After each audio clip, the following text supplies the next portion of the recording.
Hi friends, നിങ്ങളൊരു web search നടത്തുമ്പോൾ എന്തൊക്കെ കാര്യങ്ങളാണ് അതിന്റെ പുറകിലൂടെ നടക്കുന്നതെന്ന് നിങ്ങൾക്ക് അറിയാൻ താല്പര്യമുണ്ടോ? താല്പര്യമുണ്ടെങ്കിൽ വീഡിയോ കംപ്ലീറ്റ് കാണാം. എന്തൊക്കെയാണ് ഞാൻ സ്റ്റെപ്പ് ബൈ സ്റ്റെപ്പ് പറഞ്ഞുതരാം.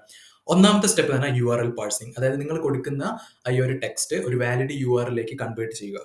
ഓക്കെ, അതായത് google.com എന്ന് മാത്രം നിങ്ങൾ കൊടുക്കുകയാണെങ്കിൽ അതിന്റെ കൂടെ HTTPS അതേപോലെ www ഒക്കെ അപ്പൻഡ് ചെയ്തിട്ട് ഒരു വാലിഡ് URL ആക്കി മാറ്റുക. അതാണ് ഒന്നാമത്തെ സ്റ്റെപ്പ്.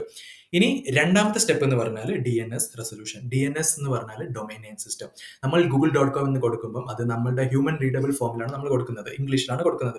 പക്ഷേ കമ്പ്യൂട്ടറിന് തമ്മിൽ കമ്മ്യൂണിക്കേഷൻ ചെയ്യണമെങ്കിൽ ഒരു IP അഡ്രസ്സ് എന്തായാലും വേണം. അപ്പോൾ ആ IP അഡ്രസ്സ് എടുക്കുന്ന പ്രോസസ്സാണ് DNS റെസൊല്യൂഷൻ. ഓക്കെ, അപ്പോൾ അതിന്റെ സ്റ്റെപ്സ് എന്ന് പറഞ്ഞാൽ ഫസ്റ്റ് ബ്രൗസറിന്റെ DNS ക്യാഷ് ചെക്ക് ചെയ്യും. അതിലില്ല എങ്കിൽ OSന്റെ ക്യാഷ് ചെക്ക് ചെയ്യും. അതിലില്ല എങ്കിൽ ഹോസ്റ്റ് ഫയലിൽ ചെക്ക് ചെയ്യും.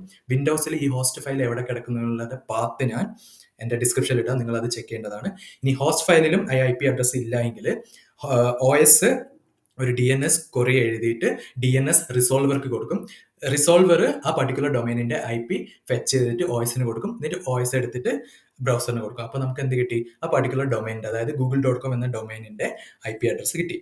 IP അഡ്രസ്സ് കിട്ടിക്കഴിഞ്ഞാൽ TCP ഹാൻഡ് ഷേക്ക് ആണ് നെക്സ്റ്റ് തേർഡ് സ്റ്റെപ്പായിട്ട് നമുക്ക് വരുന്നത്. അതായത് TCP ഹാൻഡ് ഷേക്ക് എന്ന് പറഞ്ഞാൽ ഈ ക്ലയന്റ്, അതായത് നമ്മൾ ബ്രൗസർ സെർവറായിട്ട് ഒരു കണക്ഷൻ എസ്റ്റാബ്ലിഷ് ചെയ്യും. ആ കണക്ഷൻ എസ്റ്റാബ്ലിഷ് ചെയ്യുന്നതിന്റെ പ്രോട്ടോകോൾ TCP ആണ്. ഇവിടെ ഒരു 3-way TCP ഹാൻഡ് ഷേക്ക് ആണ് എസ്റ്റാബ്ലിഷ് ചെയ്യുന്നത്. അപ്പോൾ അതിന്റെ എന്താണ് ഡീറ്റെയിൽസ് എന്നുള്ളത് ഞാൻ വേറൊരു വീഡിയോയിൽ എക്സ്പ്ലെയിൻ ചെയ്യുന്നതായിരിക്കും. എന്താണ് 3-way TCP ഹാൻഡ് ഷേക്ക്. അത് കിട്ടിക്കഴിഞ്ഞാൽ നമുക്ക് ഇപ്പം google.comന്റെ ഫുൾ URL കണ്ടു കഴിഞ്ഞാൽ നിങ്ങൾക്ക് മനസ്സിലാവും അത് HTTPS ആണ് യൂസ് ചെയ്യുന്നത്. എസ് അവിടെ മീനിങ് എന്ന് പറയുന്നത് സെക്യൂർ ഒരു ചാനലാണ് നമുക്ക് വേണ്ടത്. അപ്പോൾ സെക്യൂർ ചാനൽ ക്രിയേറ്റ് ചെയ്യാൻ വേണ്ടിയിട്ട് TLS ഹാൻഡ് ഷേക്കും കൂടി ഈ TCPന്റെ മേലെ എസ്റ്റാബ്ലിഷ് ചെയ്യണം. അങ്ങനെയാണെങ്കിൽ എല്ലാ കമ്മ്യൂണിക്കേഷനും എൻക്രിപ്റ്റഡ് ഫോമിലായിരിക്കും നടക്കുക. അതാണ് സ്റ്റെപ്പ് 4.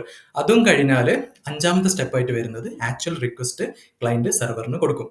ക്ലയന്റ് സെർവറിന് കൊടുത്തു കഴിഞ്ഞാൽ സെർവർ തിരിച്ച് റെസ്പോണ്ട് ചെയ്യും. ഇപ്പോൾ google.com ആണെങ്കിൽ google.comന്റെ index.html എന്ന പേജ് തിരിച്ചു തരും ബ്രൗസറിന്. അപ്പോൾ ബ്രൗസറിന് റെസ്പോൺസ് കിട്ടിക്കഴിഞ്ഞാൽ ബ്രൗസർ എന്ത് ചെയ്യും? ആ പേജ് ക്ലയന്റ് സൈഡിൽ റെൻഡർ ചെയ്യാൻ നോക്കും. റെൻഡർ ചെയ്ത് കഴിഞ്ഞാൽ നിങ്ങൾക്ക് ആ കംപ്ലീറ്റ് google.com തന്നെ ഗൂഗിളിന്റെ പേജ് നിങ്ങൾക്ക് കാണാൻ പറ്റും. ഇത്രയും കാര്യങ്ങളാണ് ഈ ഒരു പർട്ടിക്കുലർ വെബ് സെർച്ചിൽ നടക്കുന്നത്. അപ്പോൾ വീഡിയോ ഇഷ്ടമായെന്ന് വിചാരിക്കുന്നു. ഇനി ഇങ്ങനത്തെ ടെക് പരമായ വീഡിയോ കാണണമെങ്കിൽ വീഡിയോ സബ്സ്ക്രൈബ് ചെയ്യുക. അതേപോലെ നിങ്ങളുടെ വാല്യുബിൾ ഫീഡ്ബാക്ക് കമന്റ് ചെയ്യുക. അപ്പം വേറൊരു വീഡിയോ ആയിട്ട് ഇനി വരുന്നതായിരിക്കും. അതുവരെ ബൈ.